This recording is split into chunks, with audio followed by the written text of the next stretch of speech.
So we're here in Oakland to see the Cathedral of Christ the Light. It's right behind me. This cathedral is the home parish and landmark of Diocese of Oakland, and this is built in legacy of the church Saint Francis de Sales that was destroyed in the earthquake last 1989. So let's go inside and take a tour and learn about great design and architecture of this church. The cathedral's construction started in 2005 and was completed in 2008. It took them 3 years to build it. The cathedral's architectural design was based on the history of two men putting their marks on the soil as a sign of their faith, being a Christian. These are two circle Venn diagram which depicts a fish once the other circle overlaps the other.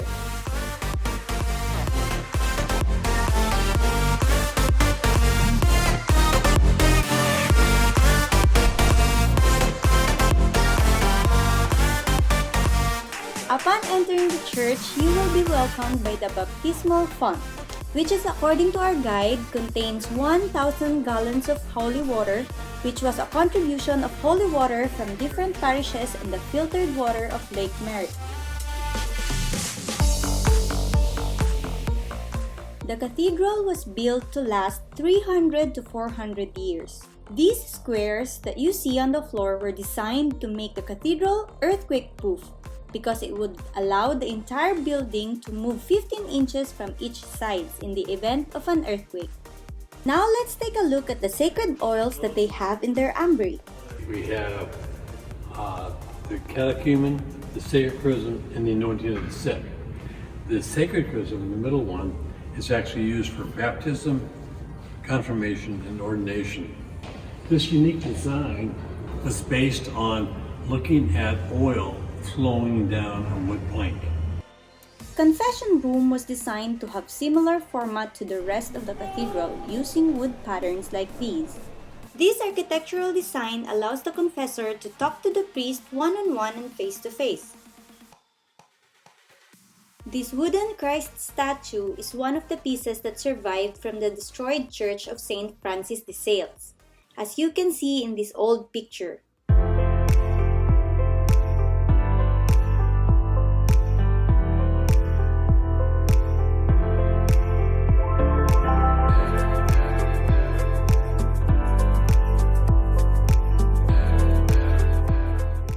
As you look around at the interior of the church, you will notice how open and natural the inside is. And that's because it was designed with wood patterns that would allow daylight to come in. There are triangular thin metals especially designed at certain areas to represent or symbolize each part of this church. The ones close to the entrance door means the beginning, the ones on top window is the oculus, means through time, and the omega found at the altar, which means the end of time.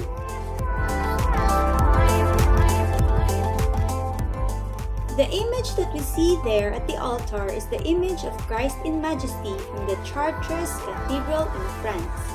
It's logical to think that it's a projection of light going through it, but in reality, it was made up of 94,000 pixels of small holes from quarter-inch to inch and a quarter that were used to create that image, allowing the outside daylight to reflect the image inside the cathedral. This means that at night, when the lights are on, you can see the reverse side of this image from the outside of the church, just like this.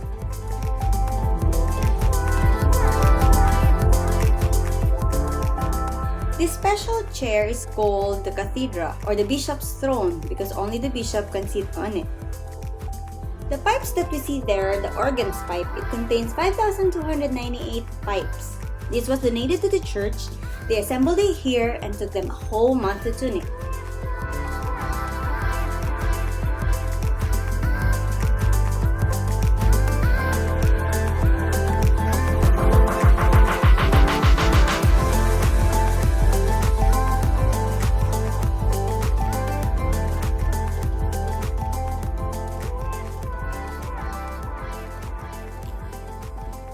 In the Christ Sacrament Chapel, you will find the first handwritten and illuminated Bible called St. John Bible.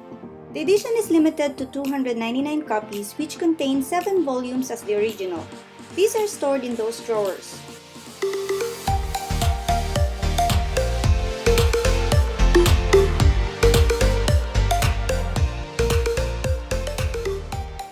This is the Chapel of Suffering Christ. Its name says it all. Now what's really noticeable here are the walls. When they've painted it, they've added marble chips to the paint and somehow made it very smooth.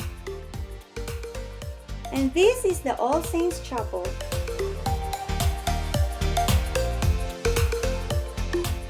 Let's go down underneath the church where you'll find the Mausoleum. The first thing you'll see here is this black pieta. It's a black replicate of the sculpture of Michelangelo found in the Vatican City. This art depicts the body of Jesus Christ on the lap of his mother Mary after the crucifixion.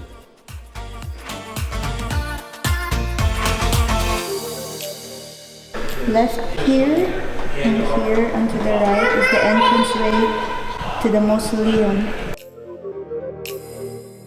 So this is daylight coming from the church above through the glass circle found at the cathedral's altar. It allows natural light from the cathedral to shine throughout the mausoleum.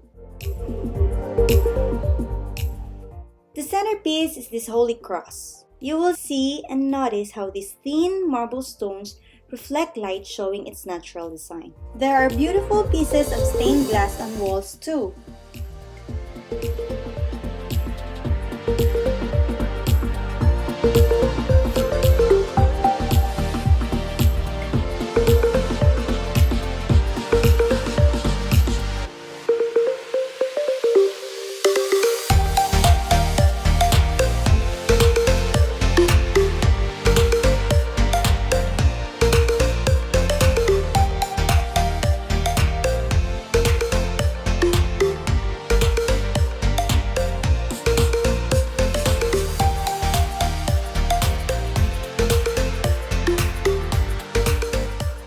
So this is the full tour of the entire Cathedral of Christ the Light here in Oakland. And what can you say about it? Impressive. Why is First it time impressive for you? seeing a church like this. You know, I've seen a lot of videos about churches. I've seen a lot of stuff that are very interesting, but Like what? I never thought that you would find something like this just right around us, like in Oakland here. You know. Yeah, the So- architecture is really interesting. Yeah. The ventilation, instead on the walls up there, it's built under the ground. There's a mausoleum beneath the church. There are saved images from previous cathedral. And what's interesting about this tour is that it's free. You don't get to pay anything. You just have to show up on time. Yeah, the tour here is every 1 p.m. from Mondays to Fridays.